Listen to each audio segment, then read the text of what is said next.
Kuwait is liberated. Iraq's army is defeated. Our military objectives are met. Kuwait is once more in the hands of Kuwaitis in control of their own destiny. We share in their joy, a joy tempered only by our compassion for their ordeal. Tonight, the Kuwaiti flag once again flies above the capital of a free and sovereign nation, and the American flag flies above our embassy. 7 months ago, America and the world drew a line in the sand.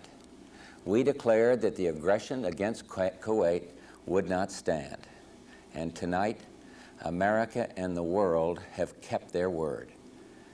This is not a time of euphoria, certainly not a time to gloat, but it is a time of pride. Pride in our troops, pride in the friends who stood with us in the crisis, pride in our nation, and the people whose strength and resolve made victory quick, decisive, and just. And soon, we will open wide our arms to welcome back home to America our magnificent fighting forces. No one country can claim this victory as its own. It was not only a victory for Kuwait, but a victory for all the coalition partners. This is a victory for the United Nations, for all mankind, for the rule of law, and for what is right. After consulting with Secretary of Defense Cheney, the Chairman of the Joint Chiefs of Staff, General Powell, and our coalition partners, I am pleased to announce that at midnight tonight, Eastern Standard Time, exactly 100 hours since ground operations commenced and 6 weeks since the start of Operation Desert Storm, all United States and coalition forces will suspend offensive combat operations. It is up to Iraq whether this suspension on the part of the coalition becomes a permanent ceasefire. Coalition political and military terms for a formal ceasefire include the following requirements. Iraq must release immediately all coalition prisoners of war, third country nationals, and the remains of all who have fallen. Iraq must release all Kuwaiti detainees. Iraq also must inform Kuwaiti authorities of the location and nature of all land and sea mines. Iraq must comply fully with all relevant United Nations Security Council resolutions. This includes a rescinding of Iraq's August decision to annex Kuwait and acceptance in principle of Iraq's responsibility to pay compensation for the loss, damage, and injury its aggression has caused.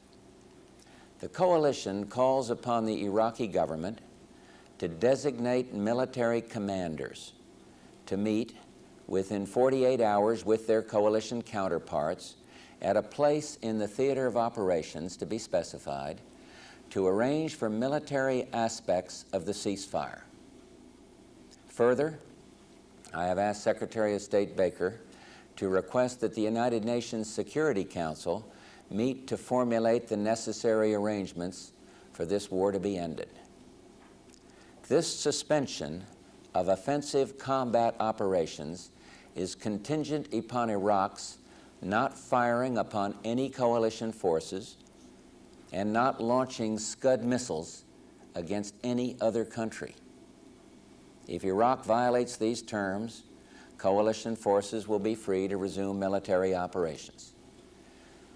At every opportunity, I have said to the people of Iraq that our quarrel was not with them, but instead with their leadership, and above all with Saddam Hussein. This remains the case. You, the people of Iraq, are not our enemy. We do not seek your destruction. We have treated your POWs with kindness. Coalition forces fought this war only as a last resort and look forward to the day when Iraq is led by people prepared to live in peace with their neighbors.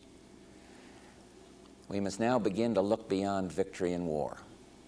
We must meet the challenge of securing the peace In the future, as before, we will consult with our coalition partners.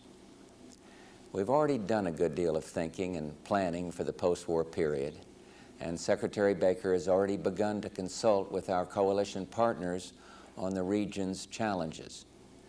There can be and will be no solely American answer to all these challenges, but we can assist and support the countries of the region and be a catalyst for peace. In this spirit, as Secretary Baker will go to the region next week to begin a new round of consultations. This war is now behind us. Ahead of us is the difficult task of securing a potentially historic peace. Tonight, though, let us be proud of what we have accomplished. Let us give thanks to those who risked their lives.